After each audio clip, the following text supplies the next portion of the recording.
Hi hello friends, welcome back to Media Talks. நான் உங்கள் Mounika. So நம்மளோட சுவாமி ப்ரோ வந்து பார்த்திங்கன்னா சென்னையில் தாங்க இருக்காங்க. ஸோ லாஸ்ட் வீடியோ நம்ம சொன்ன மாதிரியே வந்து பார்த்திங்கன்னா ஓல்டு வீடியோ தான்.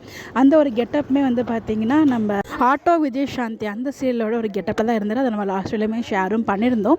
இப்போ ஃபைனலாக வந்து அவரோட சைட்லேருந்துமே அப்டேட்ஸுமே கிடச்சிருக்கு. இந்தியா, அதாவது சென்னை அப்படின்னு சொல்லிட்டு அவரே வந்து ஷேரும் பண்ணியிருக்காரு.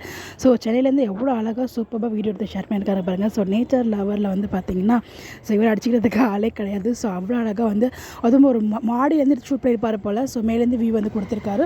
ரொம்பவே நல்லாயிருக்கு பார்க்குறதுக்கு.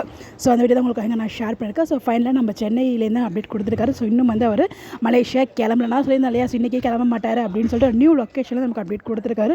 என்ன வரைக்கும் கெஸ் பண்ணிட்டு இருக்காங்க, நீங்கள் ஷூட்டிங் இல்லையா இருந்துச்சா நமக்கு எதுவுமே தெரியல. நமக்கு தான் ஷூட்டிங் ஸ்பாட்லேருந்து எந்த ஒரு அப்டேட்டுமே கிடைக்க மாட்டேங்குது. ஸோ பார்ப்போம் என்ன நடக்குது அப்படின்னு சொல்லிட்டு. ஸோ ஃபைனலாக வந்து இன்னும் கிளம்பல, மேபி நாளைக்கு தான் கிளம்புவார்னு நினைக்கிறேன். நாளைக்கு இல்லை நாளான்னைக்கு மார்னிங் கூட கிளம்புறதுக்கு ஹைலி சான்சஸ் இருக்குது. தெரியல, பார்ப்போம். அவருக்கு இருந்து அந்த அப்டேட்மே நமக்கு கிடைக்கும், எப்போ வந்து போவார் அப்படின்னு சொல்லிட்டு. அப்டேட்ஸ் கிடைச்சி கண்டிப்பாக ஷேர் பண்ணுறேன். உங்களுடைய கருத்துக்காக மறக்காமல் கமெண்ட்டில் சொல்லுங்கள். Bye by.